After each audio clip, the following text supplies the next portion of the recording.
What's going on, everybody? It's Phil here, and welcome to my full show review for Evolution 2025. Evolution 2 might just go down as one of, if not the best pay-per-view of all of 2025, especially for the WWE's sake, because this show to me was easily my favorite PLE all year when it comes down to the WWE. From amazing matches to shocking moments, you got absolutely everything that you wanted out of this WWE PLE for it being the second ever all-women's WWE pay-per-view. And guys, we have a new Women's World Champion. Her name is not Io Sky. Her name is not Rhea Ripley. Her name is Naomi. Everybody was told to proceed with caution when it comes down to Naomi as Miss Money in the Bank, and nobody decided to listen.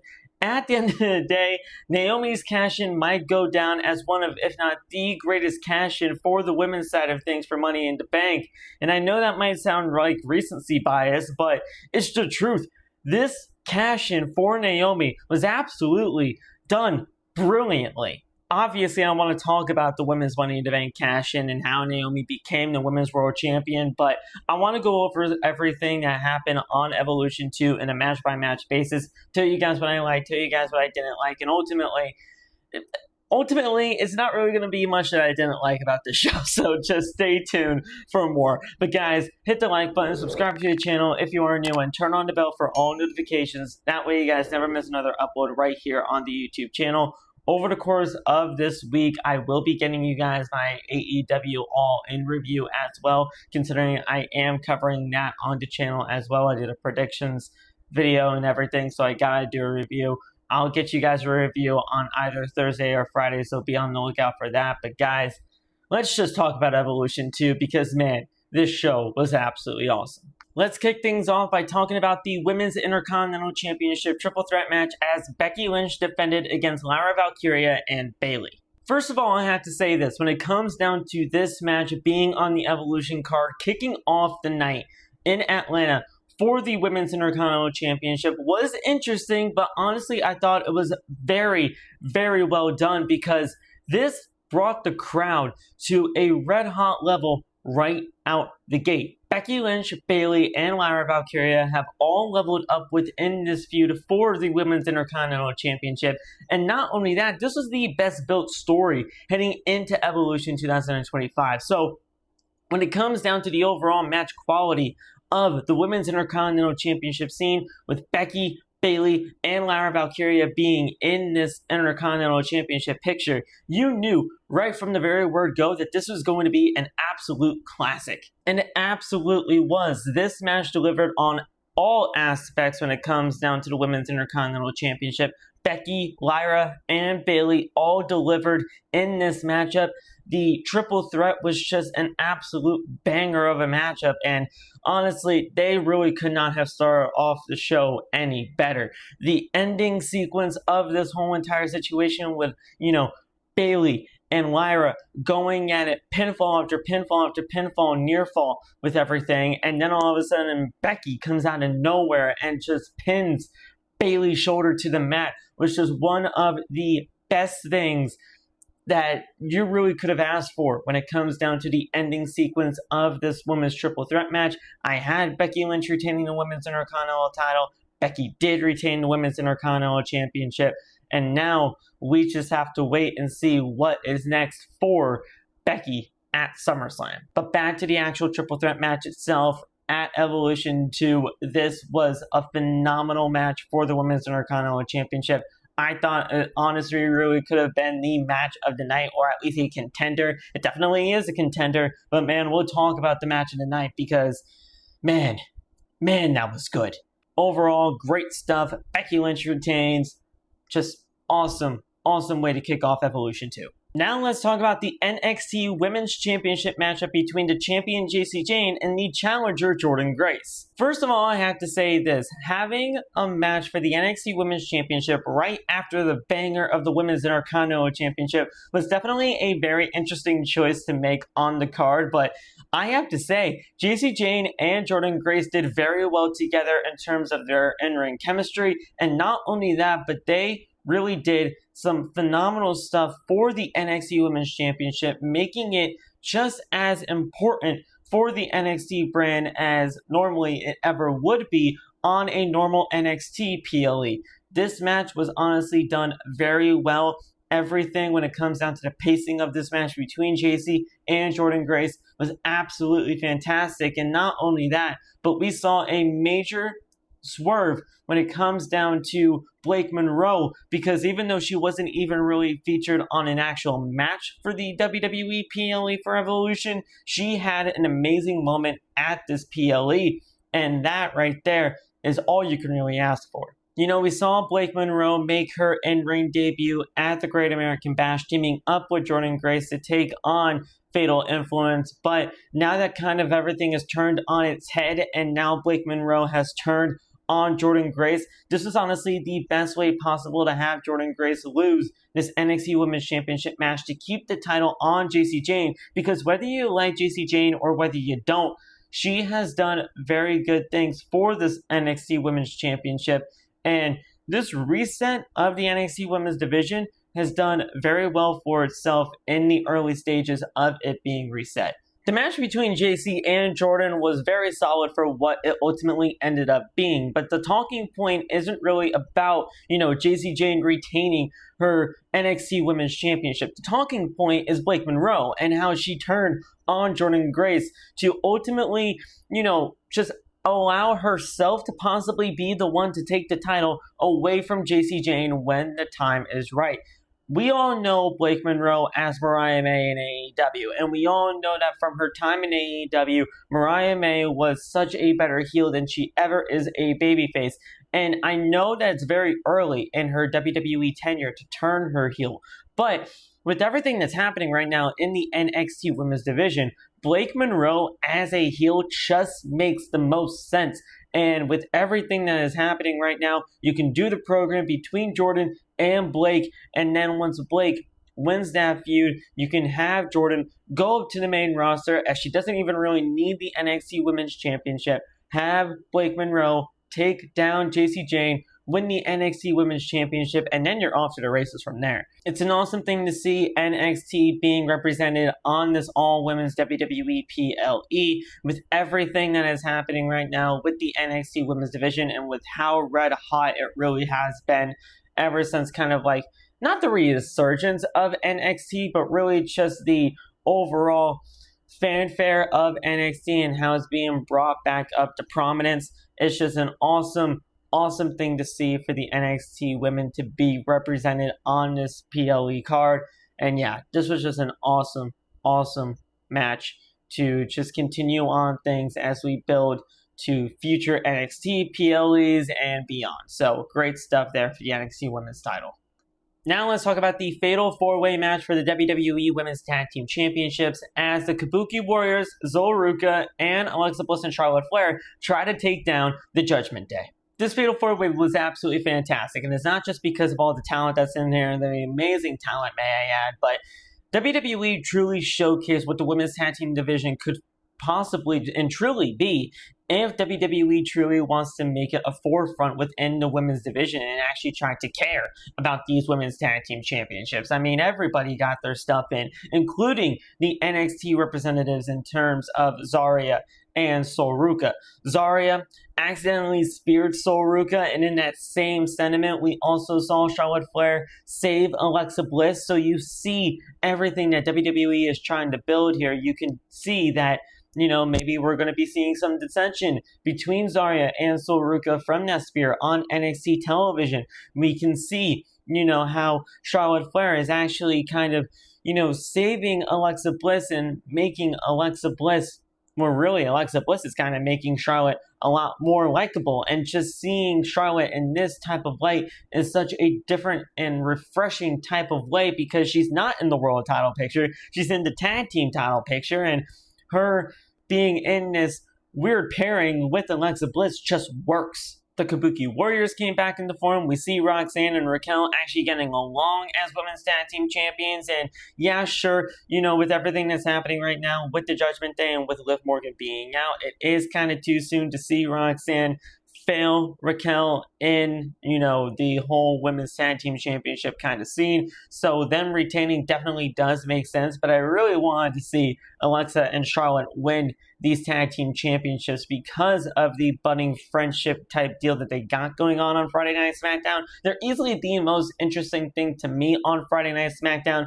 And the fact of the matter is, Alexa Bliss is truly making Charlotte a lot more likable and a lot more palatable with everything that's kind of happened to Charlotte over the course of the last couple of months. A few months ago, she was easily one of the most hated superstars on the WWE main roster in terms of the women's division, and now she might possibly be one of the most liked. If you continue to build Roxanne and Raquel's relationship to where they can ultimately become really good friends, and then when Liv Morgan comes back, it just causes so much tension between Roxanne, Raquel, and Liv Morgan. I think that would be a great way to really just kind of solidify that while Liv Morgan has been away from injury, everything within the Judgment Day has kind of worked better, because at the end of the day, everybody's kind of, holding championship gold while Roxanne is in the group and not Liv Morgan. So it's going to be a very interesting thing to see with Roxanne and Raquel's relationship continuing to grow while Liv Morgan is on the sidelines. Up next, let's talk about the Women's Championship matchup between Tiffany Stratton and Trish Stratus. Now, even though this match was short, in fact, it was the shortest match on the entire card, this match did absolutely everything that it needed to do and more within the 8 minutes that it got on this show. Mainly because you just see the absolute future that is Tiffany Stratton, even though she is the Women's Champion going on into this thing. And you can just see how Trish Stratus has honestly never lost a single step, even dating back to the days when she was feuding with Becky Lynch. So honestly, when it just comes down to the overall talent of this thing, even though they didn't really get much time to show it, this did absolutely everything it needed to do and nothing more. The only thing that hindered this matchup to me was the fact that there was literally no build to this. I mean, we all know that the Women's World Champion and the Women's Champion of Friday Night SmackDown and Monday Night Raw just got to choose their opponents for this event, and there was no real build or no real storyline heading in to Evolution with everything that was happening here with such a short build for Evolution. So that to me was really the only hindrance for this matchup between Tiffany and Trish, but overall, really solid stuff here. Trish Stratus was able to get her flowers at the end of everything. Once the match was all said and done, WWE allowed Trish Stratus to just be out there with the fans. The fans chanted, "Thank you, Trish," and we'll see Trish Stratus once again in the WWE ring this year. I am 100% certain for that. It's just a matter of when, not if. So we won't know when the true end for Trish Stratus' career is, but man, it's just so good seeing Trish Stratus back in the world of WWE and in matches like this. I love Trish Stratus, and I think Trish Stratus definitely still has a place within the WWE landscape today. The match was just absolutely great for the time that it got, and we'll see what happens with Trish Stratus and, Tiffany Stratton down the line. We all know what's next for Tiffany Stratton, as she will most likely have to face the Queen of the Ring, Jade Cargill, at SummerSlam for the WWE Women's Championship. So right there, we just got to figure out how WWE is going to be building the story between Jade Cargill and Tiffany Stratton and see where things go from there. I don't know, man, because, with her being the Queen of the Ring, her being Jade Cargill, you would think they would just continue this up between Jade and Naomi, but we'll get to talking about the whole Naomi factor, because that just changed things up so dramatically that I don't even know where WWE could go from here. But overall, great stuff there for the Women's Championship.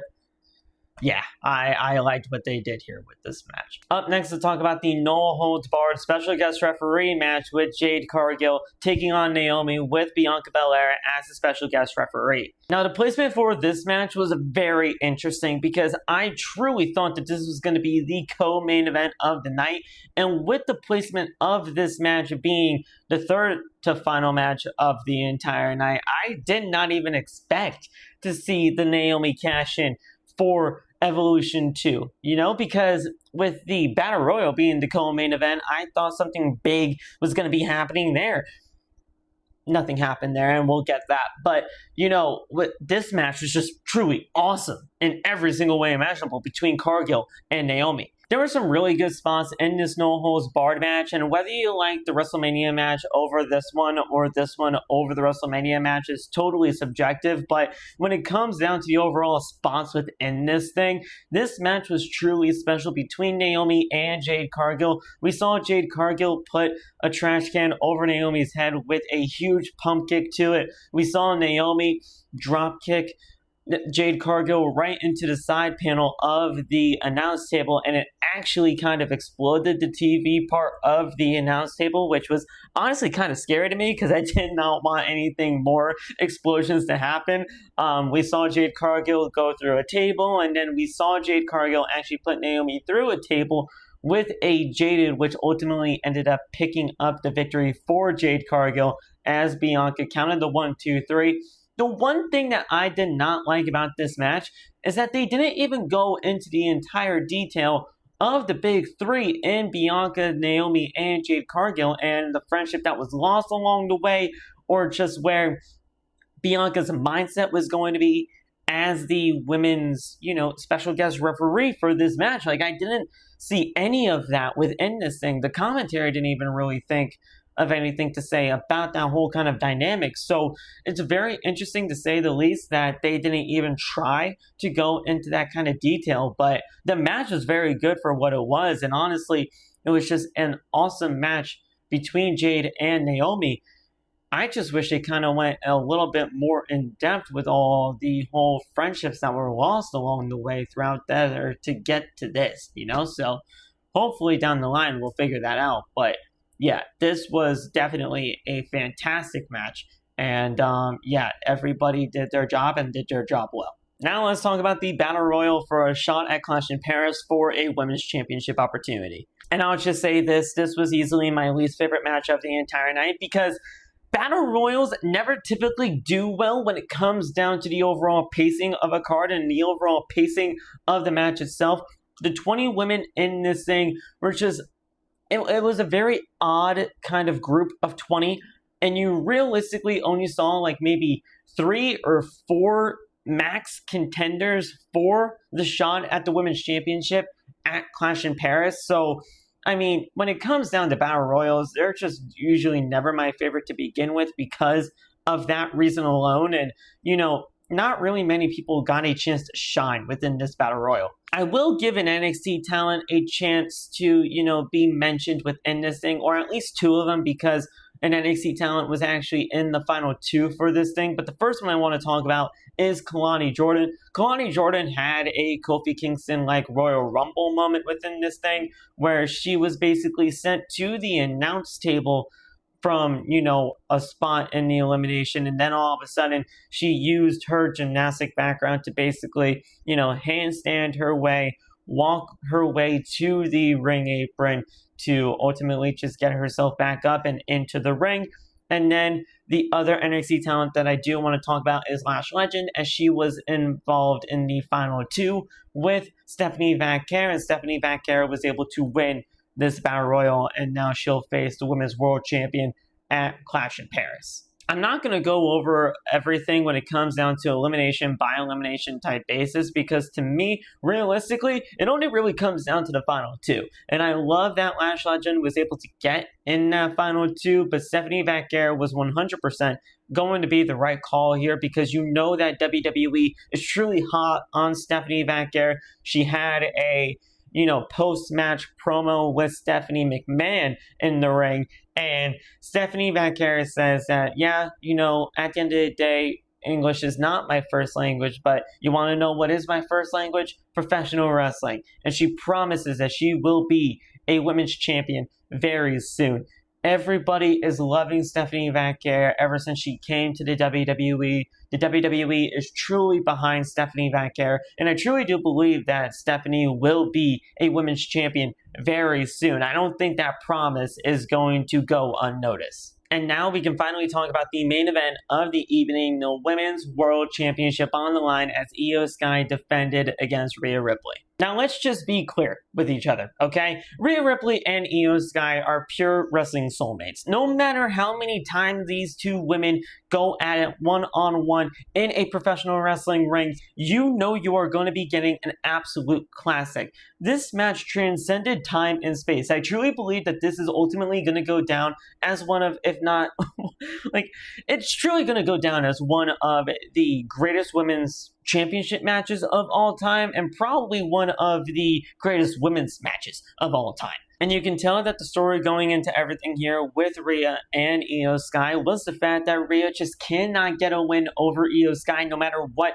she does. And we even saw that throughout the later portions of this match when Jessica Carr, who was the referee in this match, took an actual huge ref bump, and you just see the pinfall that Rhea Ripley was taking on Io Sky. The referee was down and out, and the crowd was like counting to 11, and you just see the frustration on Rhea's face, considering that she knew that that was the best time that she can finally get the win over Io Sky, but it just was not able to be done. When Jessica was able to get back into the ring, we saw a beautiful over-the-moonsault, and that was probably the closest near fall of the entire match. My God, was that fantastic. And we all knew that something huge was about to go down here, because we all thought that we were just going to be seeing an avalanche riptide from the middle rope to Io Sky, but it ultimately turned into a Spanish fly on the top rope from Io Sky to Rhea Ripley, and that right there was easily one of the best spots of the entire match. But then we heard Naomi's music hit. We saw her run down with a referee. She says she is cashing it in now. And then as soon as the referee was able to ring the bell for everything, she takes the briefcase back. She hits Io Sky with it because it's a triple threat. There's no disqualifications. She takes out Rhea Ripley and then hits the split-legged moonsault on Io Sky, pinning her 1, 2, 3, thus winning the Women's Championship in the main event of Evolution. The delivery of this Women's Money in the Bank cash-in was easily just to perfection, and with everything that was happening here, I just truly did not expect it. With everything, when it comes down just to the overall storyline and the overall aspect of seeing Io Sky take on Rhea Ripley, I had no idea that we were going to be seeing a Naomi cash-in of all things to end WWE Evolution 2. This was done to absolute perfection, and it honestly, like I said, could go down as one of, if not the greatest women's cash-ins of all time. And you guys know, if you follow me on other social media platforms, especially on TikTok, you guys would have known my theory of seeing Naomi cash in on Jade Cargill if/when she would be able to win the Women's Championship at SummerSlam by defeating Tiffany Stratton. And obviously that did not happen because of the cash-in tonight. I literally had no idea that we were going to be seeing the Naomi cash-in on the Women's World Championship at WWE Evolution 2. It was just beautifully well done, and I just loved every single second of it. The build was not great, but the actual deliverance of this entire WWE PLE, the women, they showed out. Every single woman showed out. The matches delivered. All the matches delivered. Everything when it comes down to this all-women's WWE PLE truly delivered, and nobody could have even asked for anything more. Like, honestly, this was just truly, truly special. I know we're not going to be getting this event every single year, but man, oh man, you gotta do more of these. You just have to, because with everything that's gone on over the course of the women's division, over the course of the last few months and years, with how stacked the women's division is, both on the main roster and on NXT, you can't go another 7 years without doing another one of these. So please, for the love of God, WWE, Paul Triple H Levesque, if you ever see this, I know you guys won't, but at the end of the day, please don't wait another 7 years. The women deserve their flowers, women deserve their chance to shine, and this was just an absolutely amazing way to do it. Man, I love Evolution. But that's it, guys. That's all I have to say about Evolution 2. If you guys did not go check it out, please go check it out. You're doing yourself a disservice by not checking it out. And if you did see it, you guys probably just saw one of, if not the best WWE PLE all year for 2025. I'll see you guys in the next one. Stay safe, God bless, and peace.